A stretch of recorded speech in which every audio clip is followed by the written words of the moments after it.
So once again, it is Tuesday and it is story time with Teacher Cole. In case you don't know me, I am Teacher Cole and I am the host and owner of Teacher Cole's English Corner. I am a private online English teacher who specializes in unique and interesting online English lessons that can be taught through science, social studies, or your traditional comprehension lessons. But today we are going to read a new story called A Butterfly Smile. This is a really interesting story because it is from another culture. This is, I believe the author is from India. So it's stories for the children of India. And today we're going to read about Kavya's family has just moved from her village to Bengaluru, and she is the newest girl in her class. So let's follow Kavya and her family on their wonderful adventure today. Okay?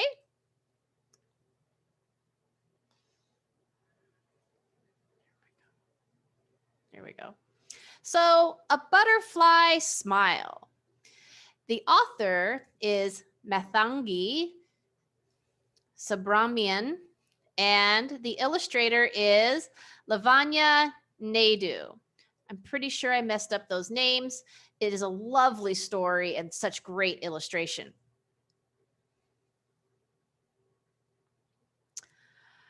Line up, class. Let's go to the park, Layla Miss says. All the students hold hands, chattering away. Kavya stands by herself. As they start walking, Layla Miss asks, does anyone know what a caterpillar becomes when it grows up? Kavya's stomach flips. She knows the answer. Should she say something? Kavya and her family have just moved to Bengaluru from her village. They live at the construction site where her parents work. It's hard living in a half-finished house. The air smells of smoke, and the honking traffic makes it hard to sleep. The towering buildings, zooming cars, and busy people make her feel very, very small. Kavya has been coming to school for a week. She still hasn't spoken to anyone. What if they make fun of her accent or tease her because she's never been to school before? Kavya takes a deep breath and raises her hand. In a noisy city like Bengaluru, she can't be quiet forever. When caterpillars grow up, they become butterflies, Kavya says. That's right, Layla Miss says. Caterpillars are only caterpillars for a few weeks, Kavya says. They spend that whole time eating leaves. They must get very big, says Mary, her classmate. They do. After they eat and eat and eat, caterpillars weave cocoons on the sides of plants. They go inside where they grow and change, says Kavya. That's correct, Layla Miss says. They stay in the cocoons for about 2 weeks. When they come out, they are butterflies. Look, we're at the park, Mary says. Kavya gasps. The park is covered in butterflies. Blue butterflies, the color of rivers, Yellow butterflies, the colors of sunlight. Orange butterflies, the color of ripe chicus. Black and white butterflies, the colors of starry skies.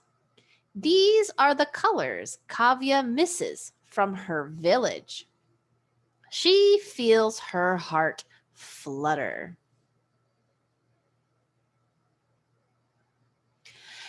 Every year, butterflies travel thousands of kilometers to come to this park. They are here for more food, better weather, and a safe place to lay eggs. Layla Miss says, this journey is called migration. Don't they get tired flapping their wings for so long? A classmate asks. If there is a strong wind, they don't have to flap their wings, Kavya says. They spread their wings and glide. That must be bumpy, Mary whispers to Kavya. Kavya thinks about the bus ride to Bengaluru, squeezed in between all the luggage, bumping and tumbling for hours and hours and hours. Is that how a butterfly feels on the wind? When butterflies migrate, they follow rivers. They stay healthy. They stop along to stay healthy. They stop along the riverbank to soak up minerals with their feet. It's called mud puddling, Layla Miss says. Mud puddling? Mary says. That sounds like fun. Mary and Kavya smile at each other. It is, Kavya says, but now puddles are very hard to find. In Kavya's village, men in trucks take sand away from the river. The weather gets hotter and hotter. There is less and less rain. Last year, the river went dry. The butterflies didn't have enough water to mud puddle. Kavya's family didn't have enough water to farm. That's why they moved to Bengaluru. You know a lot about butterflies, Kavya, says Layla Miss. That's because they are my favorite insects, says Kavya. How can Kavya choose? Why do you love butterflies so much, Kavya? Asks Mary. How can Kavya choose just one thing? She loves how their bodies are sometimes spotted and sometimes striped, how they drink nectar with their long noses, how they spread pollen, which makes more flowers grow.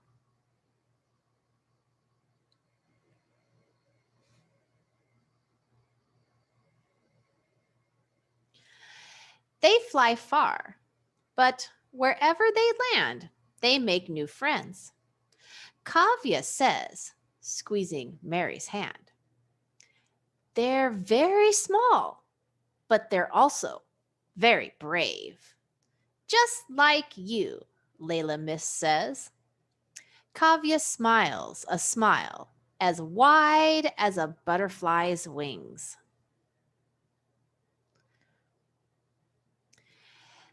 This is a lovely story about the importance of butterflies. And at the end of this story, they tell you how to make a butterfly rest station.